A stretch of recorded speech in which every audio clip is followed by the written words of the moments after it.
Hello and welcome to the Incomplete series, your incomplete guide to every TV show you've never watched. My name's Morgan, and this is where we watch the very first episode and the very last episode of a TV series and try and, work out what happened in the middle. With me, as always, is my good friend Jeremy. Jerome, how are you? So it's like we're playing Connect the Dots. How so? Like we fill out what's in the middle. Like, you get those colouring books and it's just a bunch of dots. You're like, what the hell is that? Yeah, that makes total connect sense. those I don't know dots. why I didn't put that together.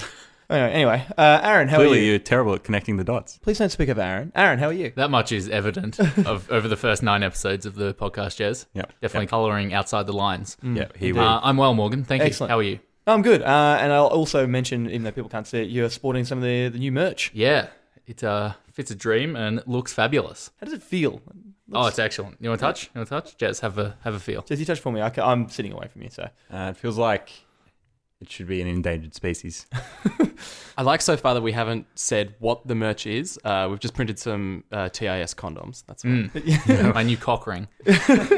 So Aaron's sitting completely nude as usual. What have we got for the female listeners? We have a big female listenership. Start small, Jez. Start small.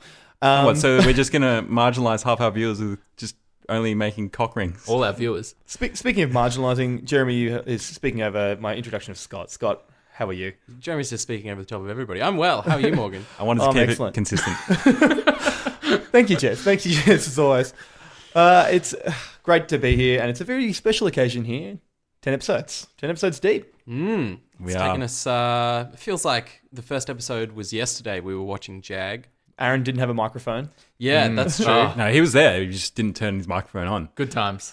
We've learnt a lot. Simpler times. Yeah. It's the best of times. It's the worst of times. What we should say is, Scott, congratulations on you and I completing 10 episodes. Oh, yeah. True. That's We'll, I didn't want to bring it up. But, we'll celebrate the milestone. Did you want to bring it for up guys. or didn't remember? I'd blocked it out. I guess if you want to say that, it's our 10th episode. We'll wait for next episode for Aaron and Morgan to catch up. So this is spectacular for you guys. Yeah. And it's just Regular for us. Regular for you guys. Yep. I can tell you, it feels amazing. Yeah, it's like when you score 3 goals in a row in NBA Jam and you get that golden ball with the trail on it. You guys are on fire. That's what it's like. We're on fire. You guys are on just... fire. Do you reckon we could have an NBA Jam mod of us? Yeah. So like the 2-on-2, Morgs and I obviously. Oh, right. Okay. I thought you were modding NBA Jam, like recording the podcast game. We could go both ways. Okay. So TIS game coming out soon, or That's the merch I'm wearing. Along with the Just got the CD around my penis. TS condoms, t-shirts, and mods of the official NBA TIS Jam. video game? I'm looking forward to it. So how are we all feeling after the maze that was Quantum Leap? I'm raring to go for another episode because that really energized me. It really did, yeah. And I feel like we've quantum leapt from Quantum Leap, the Scott Bakula series of the 90s, something a little more complex. Jez, what did we watch? We watched Star Trek: The Next Generation, and I wouldn't say that it was more complex because Quantum Leap pretty hard to follow at times. Scott, what did you know about Star Trek Next Gen going in? Not a whole lot.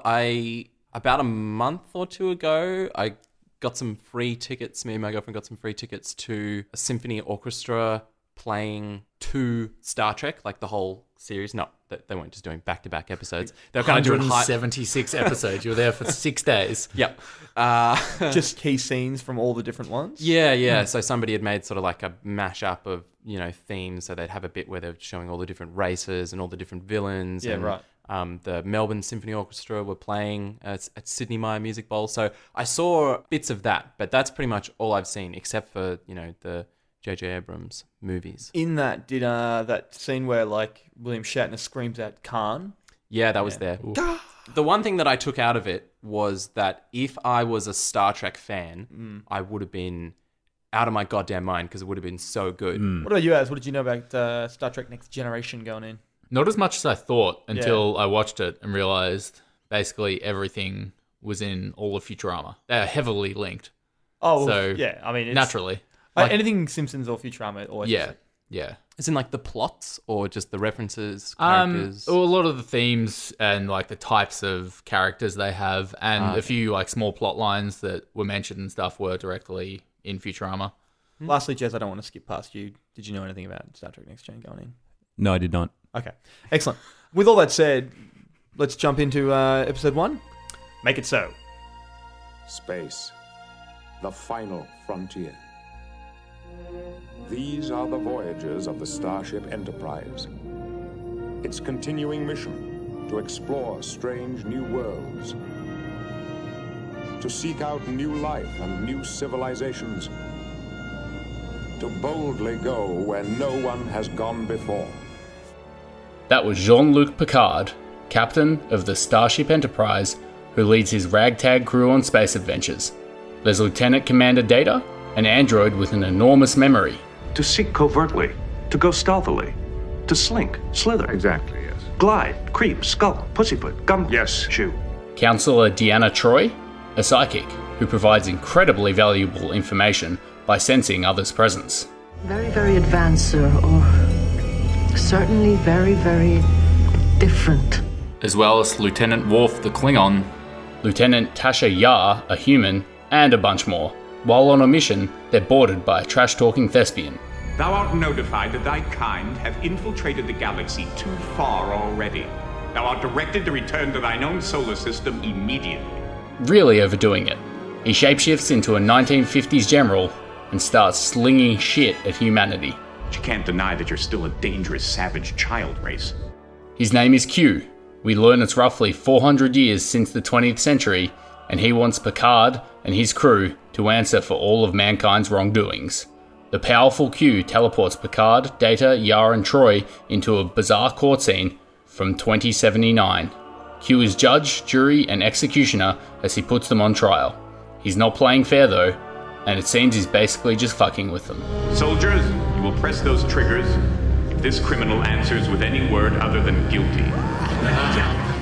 After agreeing to a stay, to have humanity's reputation staked on the Enterprise's next mission, Picard and co are back on the ship. While all this is happening, the rest of the crew is heading to Farpoint on planet Deneb 4 to investigate an unusual energy source and to pick up their new member, First Commander William Riker. With his glorious quiff, he joins the Enterprise alongside his offsider, Lieutenant Commander Geordi, a blind man with a visor like Cyclops from X-Men. On a completely unrelated note, Data briefly takes an old southern racist admiral around the ship. I don't see no points on your ears, boy. But you sound like a Vulcan. But he does have some sage advice about the ship. You treat her like a lady, and she'll always bring you home. An old friend of Picard's arrives on the ship, Dr. Beverly Crusher, and her son Wesley, which is much to Picard's dismay. What the hell? Children are not allowed on the bridge. Suddenly, Deneb 4 is attacked by a rogue spaceship which abducts the planet's leader, Zorn. Q appears back on the Enterprise to take some more snide jabs at Picard. Come on, Jean-Luc, the answer's obvious. The meaning of that vessel is as plain as the noses on your ugly little primate faces. Picard sends a group onto the mystery ship that's attacking the planet and they free Zorn. Then when they get back onto the Enterprise, the ship they were just on turns into a giant space jellyfish. Obviously, what happened was, Zorn and his people found another space jellyfish injured on their planet, discovered it can turn energy into matter, and forced it to create the fabulous Farpoint base on their otherwise crappy planet to lure the Enterprise there. Q keeps trying to ruffle Picard's feathers and get him to display the true, cruel human nature and kill Zorn, but Picard rises above it. Instead, he feeds the injured space jellyfish some energy and it's able to fly off the planet and join its mate. Great joy and gratitude. Great joy and gratitude from both of them. Picard had passed Q's test, and he told that smug piece of shit where to go. Get off my ship. Q quantum leaps away, and the Starship Enterprise is off on their next adventure. So thank you, Aaron, for making it so. Thoughts on the first episode, gentlemen? Well, I didn't realise this at first until listening to your summary, but Troi really is quite useless. She provides no insight. She's got no idea what's going on. She's like a really bad psychic. Yeah. just bumbles around and just, And she's like kind of correct, like some of the time. It's really vague. Really vague, yeah. Is she related to Hart from Captain Planet? No. What? No, I'm just going to shut that down right now. Okay. So I was going to say sorry. the Beast from Beauty and the Beast. Oh yeah. You got the Maybe. compatibility. That's a little more powers, accurate, yeah. So is she Beast Woman? She's She a Beast Woman? She's half Betazoid, half Beast Woman. Is that her race? Betazoid? Yeah, Betazoid. Betazoids Right. can... That's why, like, at the start, when they get down to the planet, and Zorn's like, this is why you brought a Betazoid with you. He's all freaking out. Because he knew the ship that was Farpoint Station that was injured, she could sense the things get going on. I'm going to go off on a little mini rant here about sci-fi TV shows in general. Yeah, And okay. it really annoys me when they have human characters, like, we're trying to make it seem like, they've got some sort of galactic alliance and this I don't want to say multicultural, but multi-raced ship crew. Let's just pretend like some of the humans are another race. She was clearly just like a Greek person. Well, yeah. But, Come on, she's a human. Yeah. Call a Half spade a Betazoid. spade. Yeah. Not a Betazoid. No, she's Half humanoid. Betazoid. Yeah, Humanoid. Yeah, Jez. exactly. You clearly haven't watched enough sci-fi. But humanoids everywhere. But I mean, why, that's probably why would she look what it's exactly the same as a human?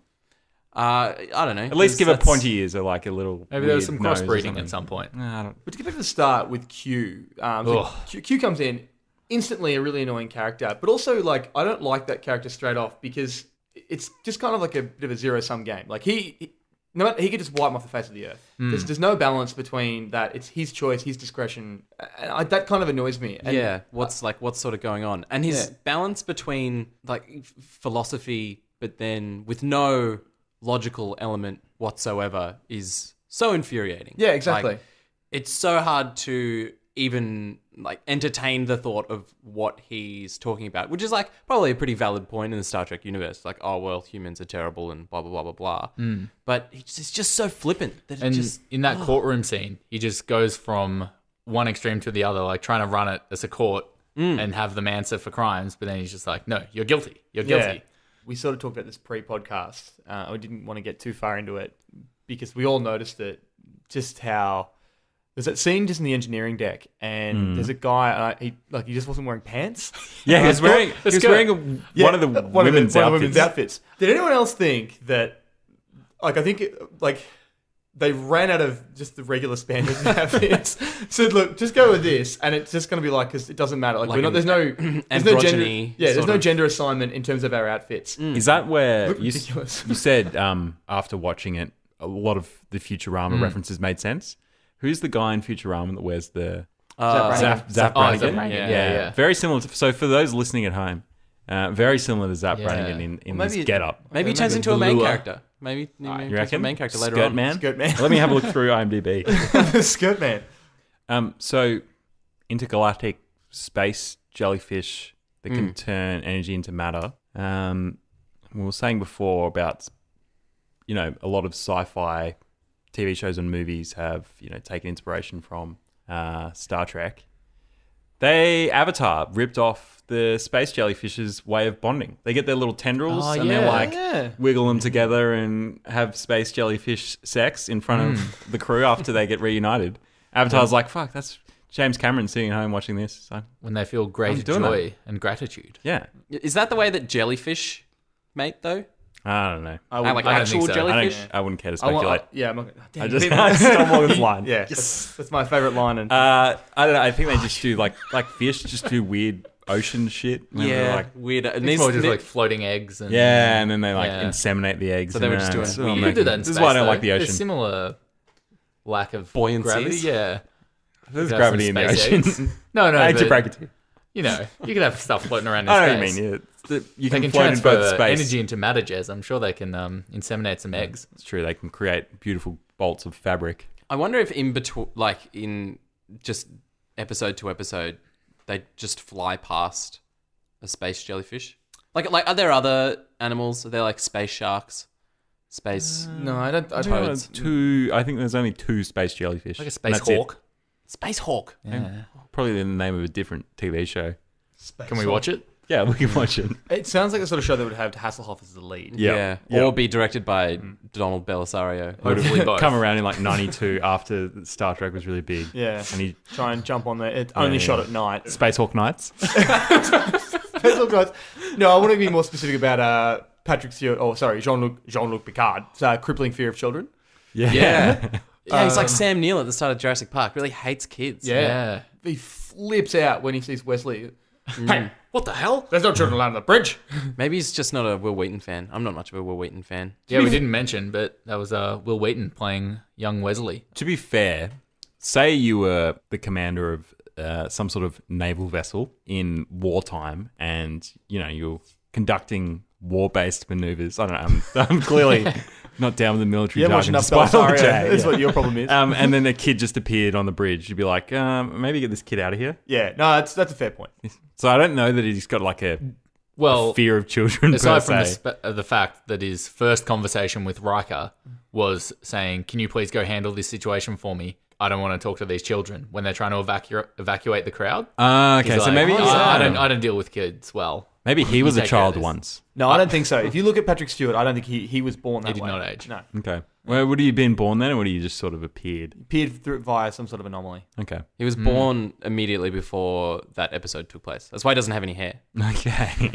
Fresh out of the womb. Just a pedantic thing, and listeners might be familiar with this without having watched the episode, but the chairs that they're sitting in are incredibly low and slouchy and look almost like a modern day lazy boy of what you would create to put in some kind of spaceship. They look like they'd just be sliding down and like falling asleep.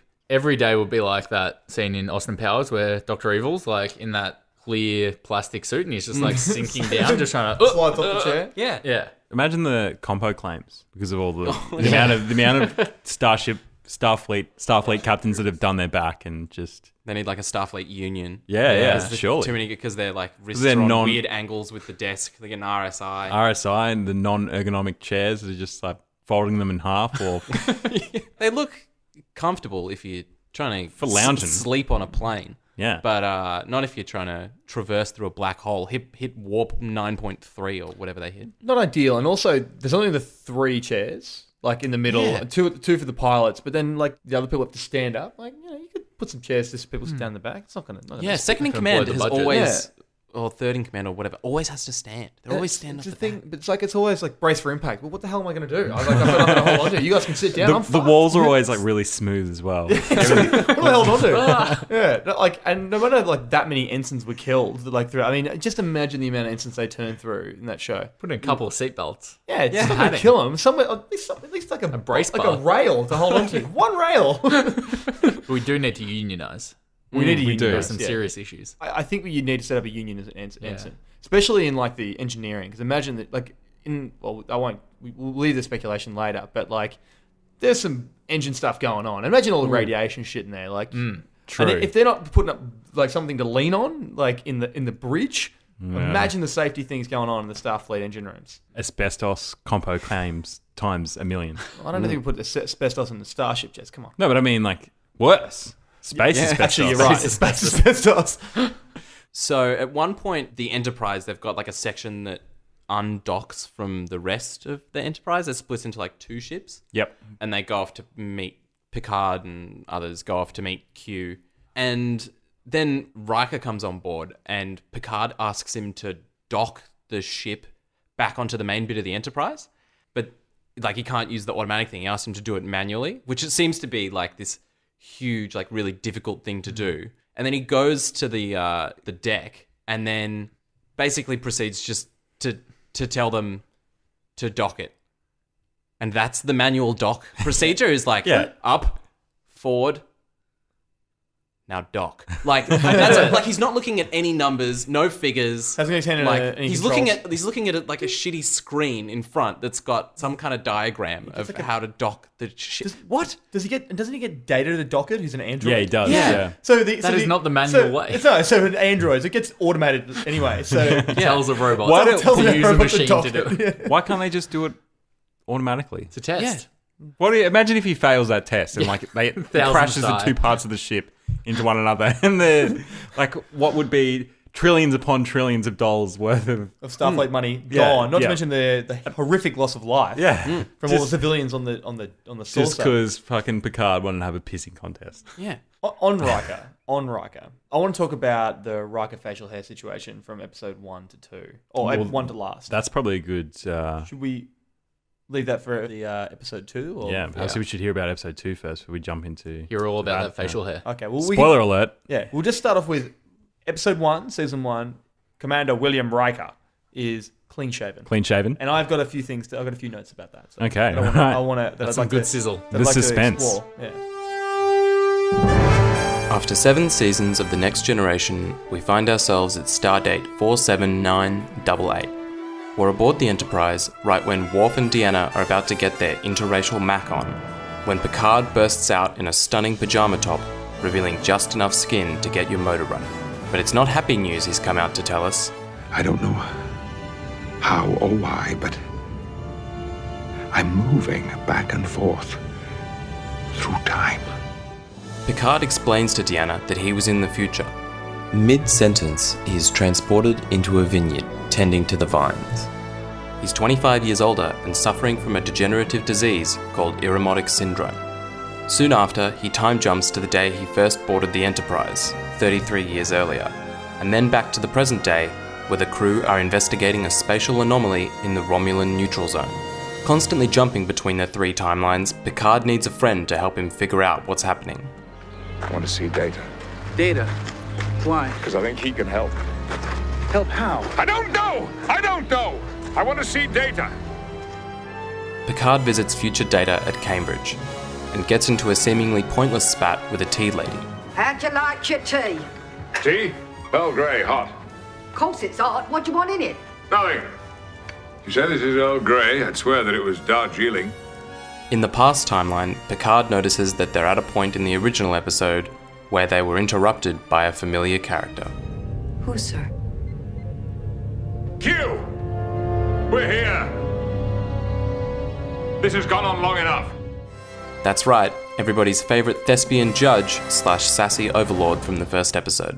At that moment, Picard is transported back to Q's courtroom. Mon Capitaine, I thought you'd never get here. Q explains to Picard that he is the reason he's bouncing through time, and also delivers a rather exciting twist related to humanity's original trial in the first episode. The trial never ended, Captain. We never reached a verdict. But now we have. You're guilty. You are to be denied existence. Humanity's fate has been sealed. You will be destroyed. Q, I do not believe that even you are capable of such an act. There you go again, always blaming me for everything. Well, this time I'm not your enemy. I'm not the one that causes the annihilation of mankind. You are. In all 3 timelines, Picard heads to the anomaly and scans it with an inverse tachyon ray. Shortly afterwards, people on the ship begin to have old injuries heal. Data has a theory as to how the anomaly could be having such an effect. It appears to be a multi-phasic temporal convergence in the space-time continuum. In English, Data. It is, in essence, an eruption of anti-time. Anti-time. Anti-time. Yep. Q transports Picard back to Earth, 5 million BC. With the anomaly glowing in the night sky larger than ever, Q points to the sludge in which humanity was chemically born. However, nothing happens. The human race will cease to exist unless the anomaly is destroyed. Picard has a burst of intelligence and realizes that using the reverse tachyon in all 3 timelines created the anomaly itself. And to fix it, they need to destroy the anomaly's core in all 3 timelines. And they do so, however also seemingly destroying all 3 versions of the Enterprise. I'm losing it!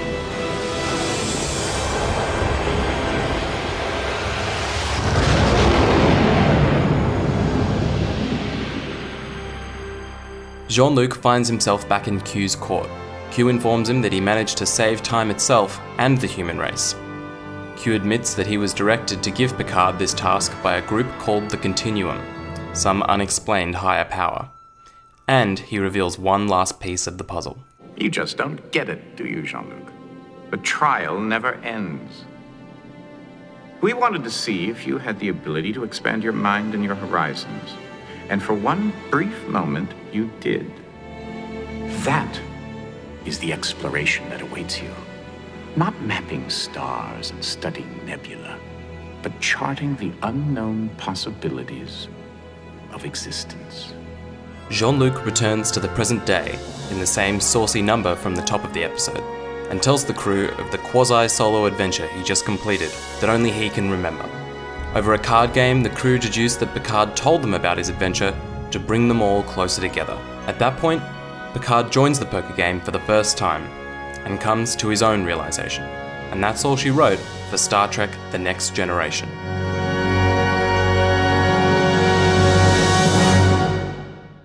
Well, that was confusing. Yes, and quite long as well. Yes. And I just want to... Q. Why did they have to bring Q back for the last episode? I hate him so much. Can I stop you right there? Yeah. I think first things first, I want to hear the interaction about the tea again. How'd you like your tea? Tea? Earl Grey, hot. Of course it's hot. What do you want in it? Nothing.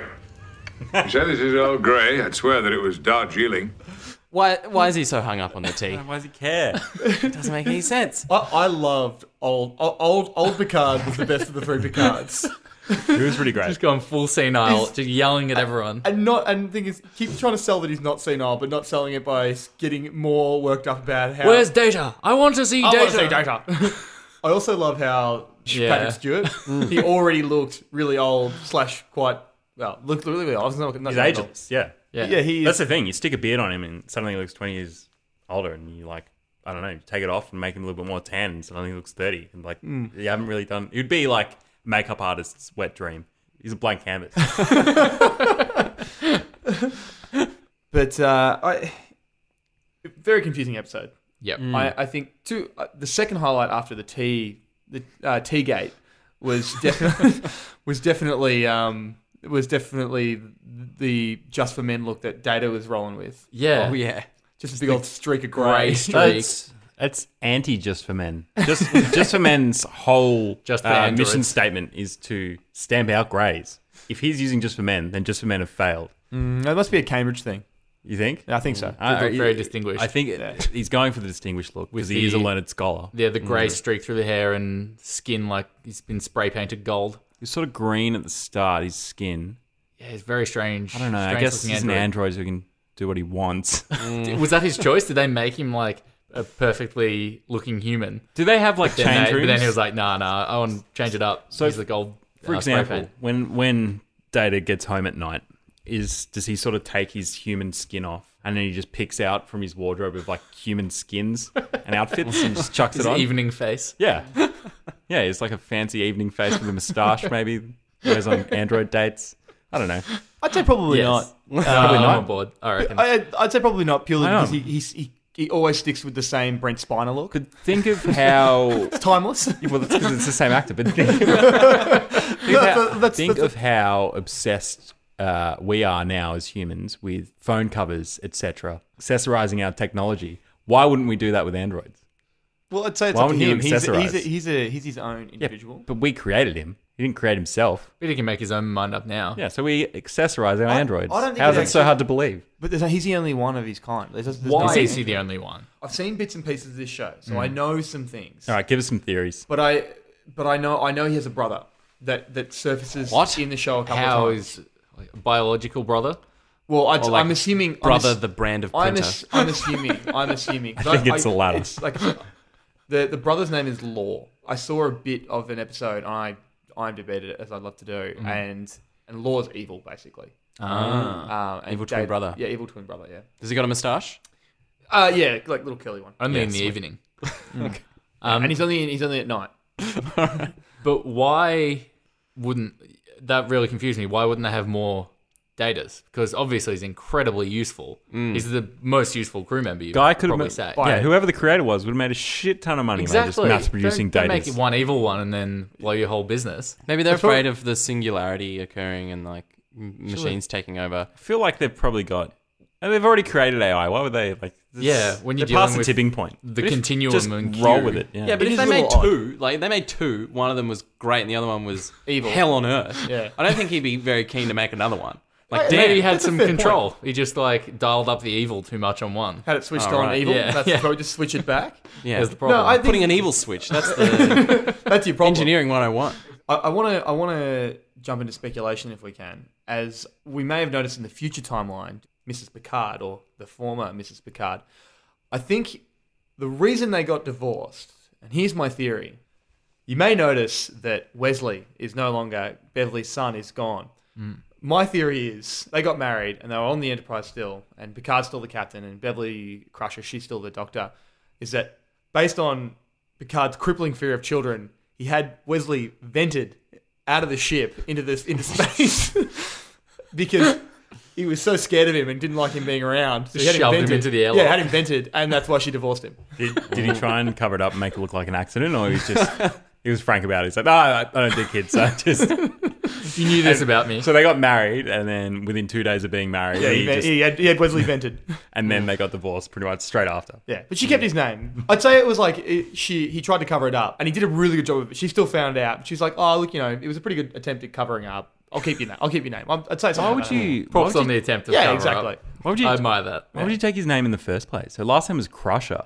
Yeah, pretty badass. Badass. He should have taken her name. Yeah, for Jean-Luc Crusher. Jean-Luc Crusher. That's Captain Crusher. It sounds like a poor man Jean-Claude Van Damme. Sounds like like a French themed WWE superstar. Comes out in like a beret and striped t-shirt and beats people up with a baguette. I'm tipping in some sort of like a mime, like face paint. Yeah.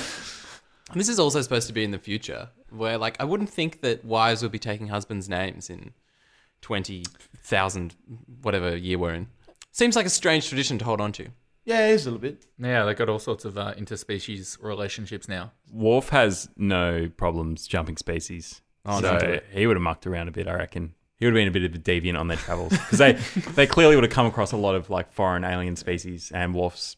You can tell he's seen some shit too that would have really changed him. Just based on when they leave the beach at, like in the holodeck with Troy, and they walk out and Troy's like, oh, it was so beautiful. It was very stimulating. So he's got PTSD or something? Yes. Like just sex is just terrifying to him. Yeah.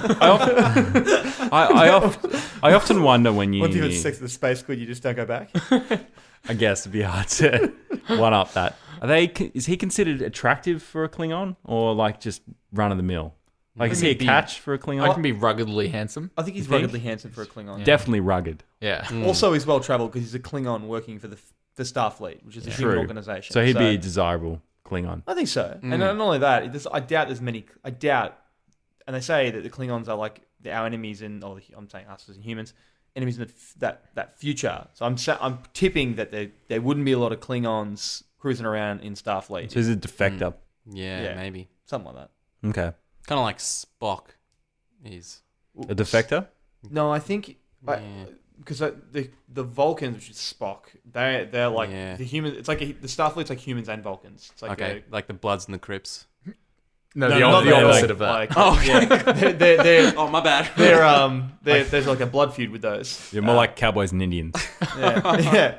It's more like I don't know, what are they, like those elephants and the birds on them that clean their ears. Symbiotic relationship. Yeah, except not at all. I don't know. So the Vulcans groom the humans? Probably the other way around. It's an alliance. It's just an alliance. It's a very close-knit alliance. Yeah. Can you give it to me in an analogy, Jez? It's like a whale shark and those little fish that hang off the bottom. I see. Can you dumb it down a shade? Dumb it down more. Yeah. It's like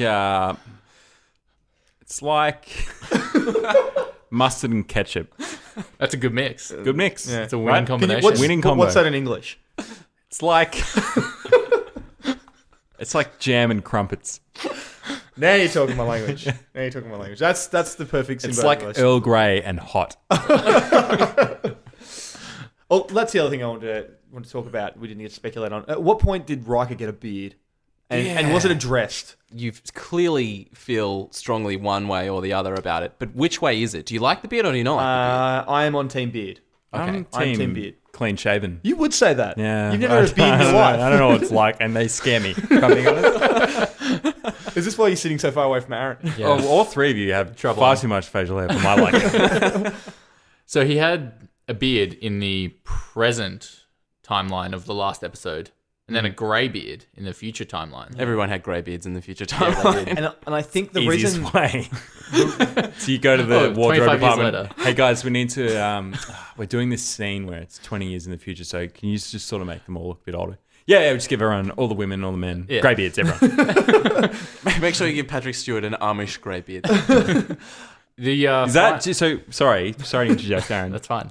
We've got some mad speculation coming up. Go. Oh, good. Have we got an alarm that we can put in there, Scott? Speculation here in this podcast. Is Worf's disfigurement... So I'm guessing Klingon just sort of look like humans because that's what they do. They in these shows, they create. I've said this before. I ranted earlier about this. They create these other races who are just humans. Is that shit on his face some sort of hideous STI that he got from sleeping with alien races? I want to say yes, but no.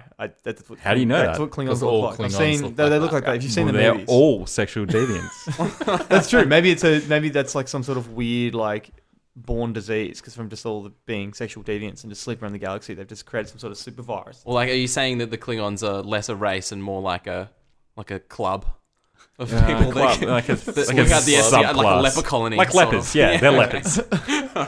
Sex lepers? Sex lepers. Sex lepers, yeah. Klingons, or as you may know them, sex lepers. If you're a Star Trek fan, please write into the show and explain to us how true or right on the money we are. Yeah, exactly. I'd like to think that we're right, that Klingons are sex lepers. And disprove our theory. Wesley was vented by Captain Picard because he's afraid of children. One last point. Yes. The end of the episode, when Picard wakes up back in the same moment that he woke up at the start of the episode, and he realizes he's saved everything, saved humanity, and he says he's the only one that remembers anything. It absolutely could have all just been a dream. That's a good point. Yeah. Nothing changed. He just woke up. That's a fucking intense dream. It is. Yeah. So you're saying he's a senile old man. It's a very interesting point. Well, should we move on into our reboots?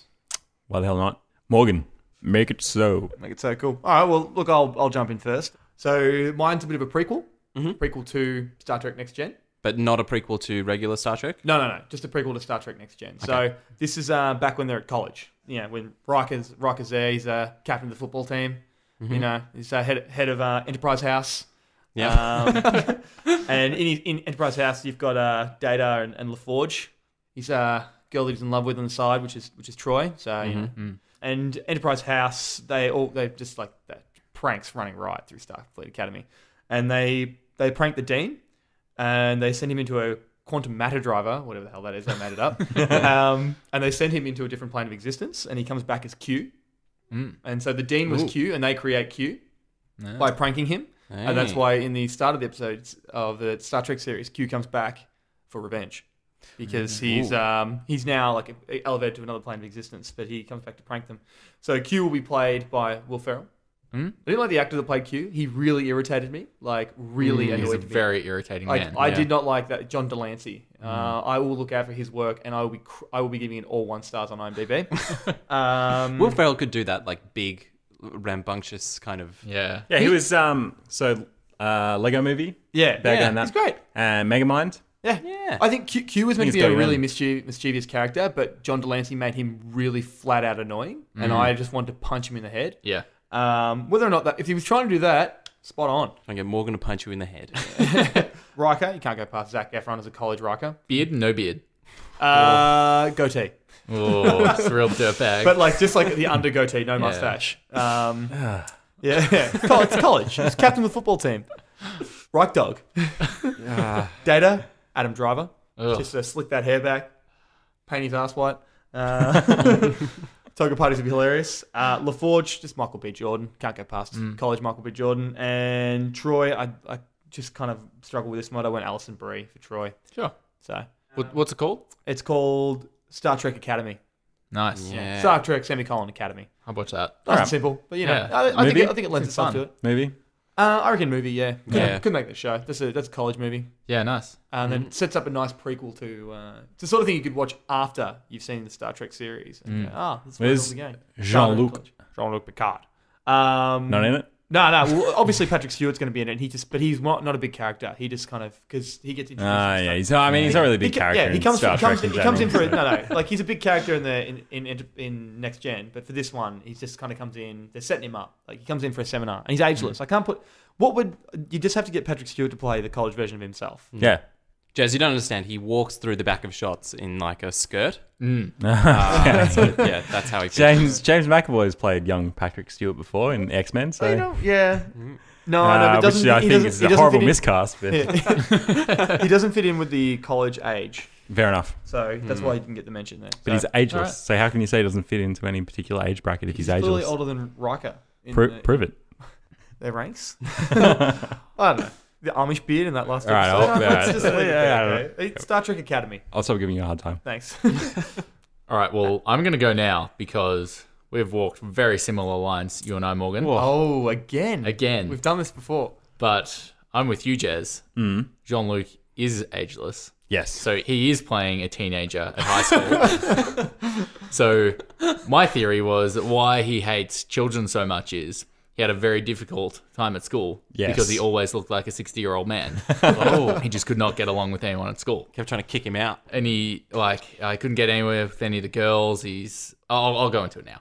It's basically a teen drama following Jean-Luc's struggles through high school. And the main dynamic will be with the principal, who is Q. So each episode, he'll just be throwing him like puzzles and cryptic things just to really mess with him. And it's just Jean-Luc being super frustrated. There is also, Q will be his teacher. The principal, I just wanted to bring back that racist Southern admiral. So that's him when he's like 40. Yeah, it's a weird character. I want McConaughey to play him. It's like a dirtbag McConaughey, like the start of Dallas Buyers Club. Yeah. And his only friend is Data, because none of the actual kids get him, but an android, he can understand. So Data is just played by a PC with Windows ME on it, because he hasn't grown up yet. Right. But yeah, it's just basically a whole lot of Picard flying off the handle when he's just like yelling at the lunch lady. What is this, diet soda? Ask for regular. Cracking at her.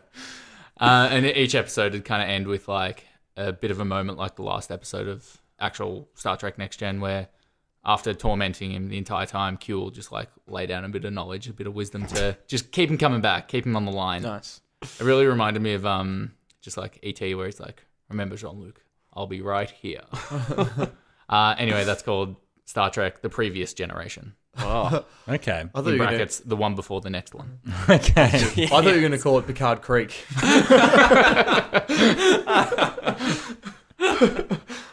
I like it. I really like it. It's a good idea. I mean, it is strikingly similar to mine. Even right down to Q being the teacher as well. Yeah, he fits it so well. God, it's a piece of shit. Who was Q? Did you cast Q? Q, I want, because I want the same kind of attitude coming from Q. Oh, so you got John Delancey again. Yeah. I'm sorry, I wouldn't watch it purely because John Delancey's back. He's insufferable. Yeah, but no, it's a really good idea. Jerome, what do you got for us? Okay, so I've gone the other end of the timeline in that this is a follow-on from The Next Generation. Mm-hmm. So we all remember the flash forward in the last episode where Jean-Luc is tending to the vines in his family vineyard. Makes you think that Picards have a history of working in the wine industry. You know, they know their wine. Mm-hmm. Maybe sommeliers in previous generations before Starfleet was envisioned. So, in his retirement years with Data, Jean-Luc is going to travel the French countryside in a classic car and visit vineyards. So it's going to be more of a like documentary series, much like The Trip. Mm-hmm. For those Steve Coogan and Rob Brydon. Yeah, Steve Coogan, Rob Brydon, traveling around to like nice destination restaurants and vineyards and all that sort of stuff, and just getting sloshed. Can Data get drunk? I assume so. I think so. He was drinking that tea in the last episode. Yeah, true. He just need to drink a stack of it, I reckon. Yeah. I thought you were going to say a stout. I'm not. Maybe I'm not. It doesn't have to be Data. Obviously, Jean-Luc has to be there. It's got to be Data. Jean-Luc's, got the wine background, so he needs to be there. Who else would be? Riker. They've got such great chemistry. They do. Exactly. What's it called? Bar Trek. Same, nice. Bar Trek and same cast. Same cast because it's a follow-on. So he's about the right age now. Yeah. It's actually they're probably spot on. I just love Picard just getting super drunk and just screaming, "Where's Data? I want to see Data! I want to see Data!" And Data's off sleazing on girls? I don't know. Nah, Data wouldn't do that. No. Riker would. I could see they'd visit Riker somewhere. He'd probably have a chateau up somewhere. That's it. So it'd sort of be like Data would be, giving quite accurate tasting notes of the whatever wine that he's drinking. Breakdowns. And then you'd cut to Picard, who's just tanked and screaming at someone. Teeth are completely red. Yeah, exactly. Yeah, wine all down his front. Where's Data? It's just Picard getting smashed and Data just taking from place to place. Data's an android, so he could. I don't know. He could drink, but he probably he'd register the taste, but things like that. But he wouldn't get drunk, so he'd be able to He's a perfect designated driver. I would 100% watch that. Yeah. Is that a movie or a series? Or like a 6-part series? Yeah, it's like a mini-series. Yeah. Yeah. I would Cab Merlot. I wanted a Shiraz. It's like a prize for Ultimate fans. You get to go around with the two of them. Yeah. I love it in the lead up as well, into as they go to have like the long shots of the car driving to each destination. Yeah. Captain's log, stardate 24th. Data and I have arrived at the mysterious winery. And they would just be more incoherent from place to place. Personal log. Captain's log, wine day 2816. Tannins. Right, so bar trek. I wanted a more whiny word than, One trek? than bar. Just go one trek. Nah, because it's got to rhyme with star. Vino They are trek. the rules. Yeah, exactly. They're the rules. Yeah. I'm not very creative with my names. I've noticed this in the 10 episodes that we've done, that I usually just go for a rhyme. Yeah. It works. It does. Lends itself to it. This format lends itself to rhyming. But bar trek, I like it. Yeah. Scott, have you gone a rhyming reboot? Okay, yes, I have. I'll reveal what the rhyme is when the time is right. So, how familiar are you guys with Russian monarchy? Unfamiliar.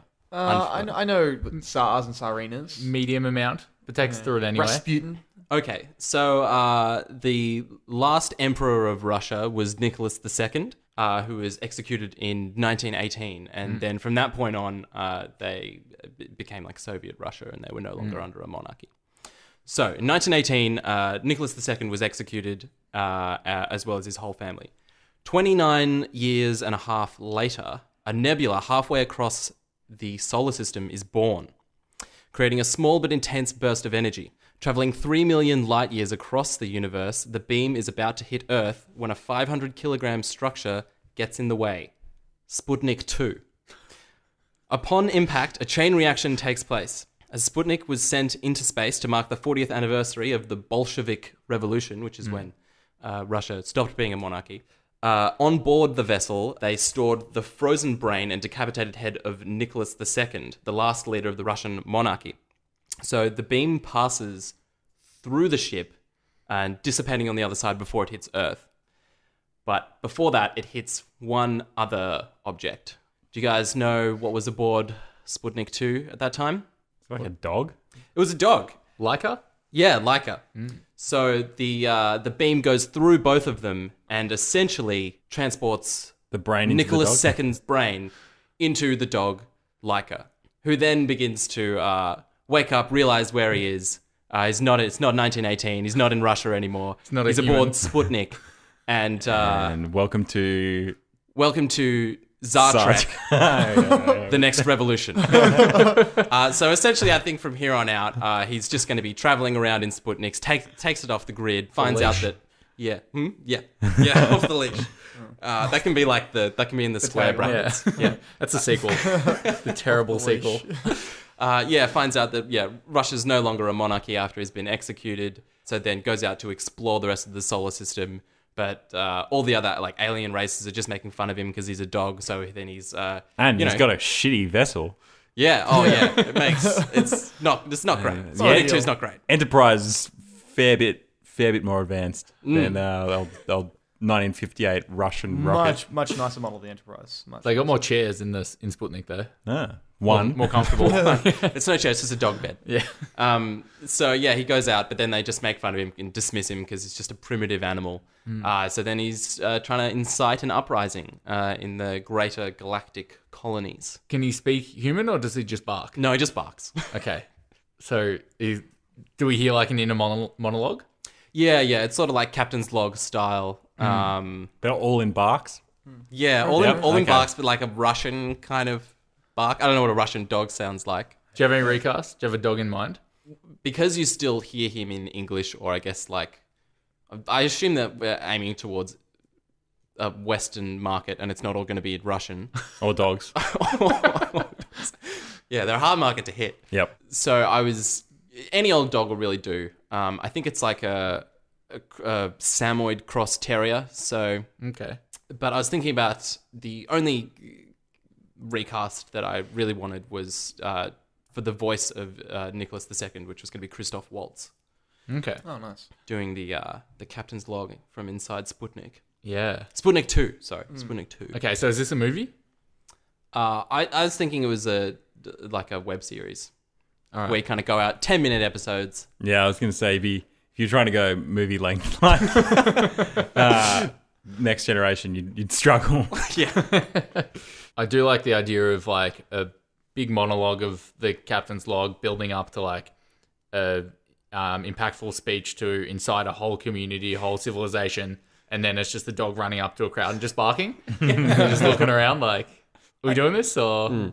How did you think of this? This is really weird. Okay. This is particularly strange. Well, it did preface at the start of this that this was rhyme-based. And So you started with Star Trek and then you went from there. Because I don't want to, as you would say, Jez, reveal how the sausage is made. But if we were going to get a sponsorship on this podcast, it would be from rhymezone.com. I would hope so. Because it's a thoroughly used resource, at least on my... Is that a website? Yeah, rhymezone.com. Yeah. Have you been doing this without rhymezone.com, Jess? You're welcome for the plug, guys. It's also, you don't even need to change any letters out. You can just swap them around. That makes it the graphic designing very cheap. Yeah. You need to use Rhymezone. You use like anagramfinder.com. Yeah, so Star Trek: The Next Revolution. It's a bit niche. I did have to do, this is more research than I've ever done on any reboot because I had no idea how the Russian monarchy worked. So was Nicholas II's brain actually on Sputnik? No. Okay. I mean, I would I say don't think probably Probably not, but I mean everything else is factual. So yeah. Except for the part where... well, you can't prove that. It's a no one knows what happens to Laika. It's a dramatization.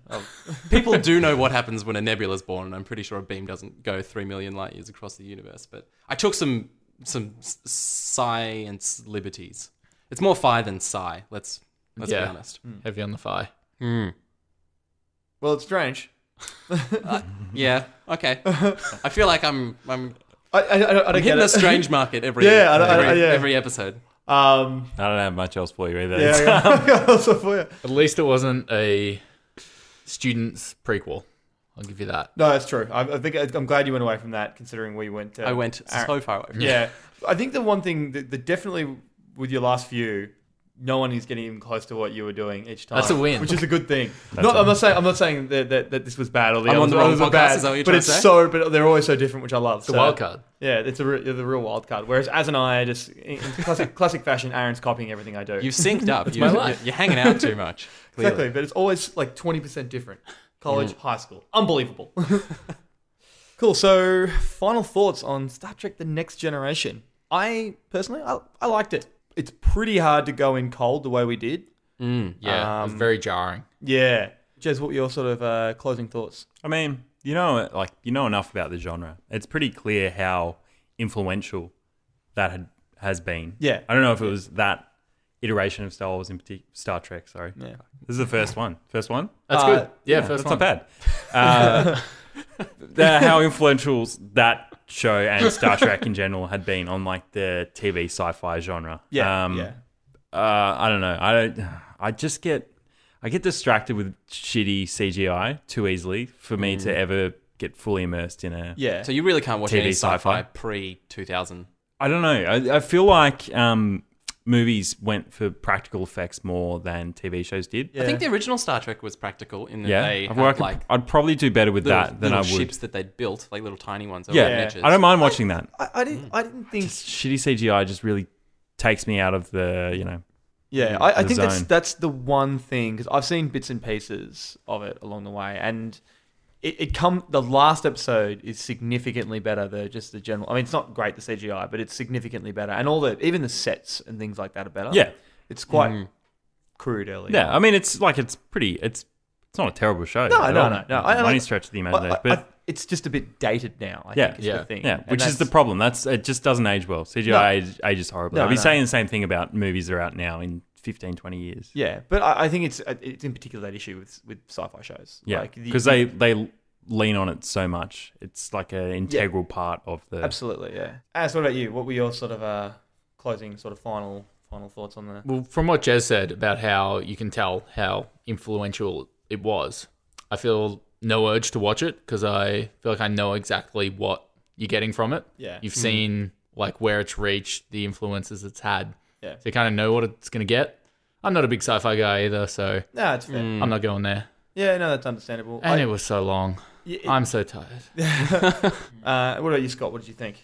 I'd actually be pretty willing to give this one a crack. Yeah, it seems like the first episode and the last episode, sort of, obviously with the, Q being in both of them, kind of touched similar areas, but they were both quite like philosophical, which I kind of like in television. So I wonder what they would have gotten up to in between and what kind of actual storylines they went through. I'm really keen for it, actually. Yeah, look, I'll probably pick it up again, considering it's on Netflix and easy to access. Plug for Netflix there, sorry. But we'll leave it there. As always, rate, review us on iTunes if you get a chance. 5 stars, please. Always greatly appreciated. Helps us get the series, the incomplete series out there. As where can people find us on social media and the interwebs? We are The Incomplete Series on Facebook and Instagram, and at Podcast TIS on Twitter. And also our website, as you said, the interwebs, theincompleteseries.com. Hit up our suggestion box there, throw us some ideas. Keep them coming. Had a couple of really good suggestions, Quantum Leap being one of them, and of course the infamous Baywatch Nights. Excellent strike rate so far. It's the gift that keeps on giving, Baywatch Nights. I think we'll keep mentioning that right through. I know you 50. will. Oh, I know I will. But look, always a pleasure, guys. Jeremy, thank you. Thank you, Morgan. Aaron, thank you. Thanks, Morgs. And Scott. Thank you, Morgan. We'll see you all later.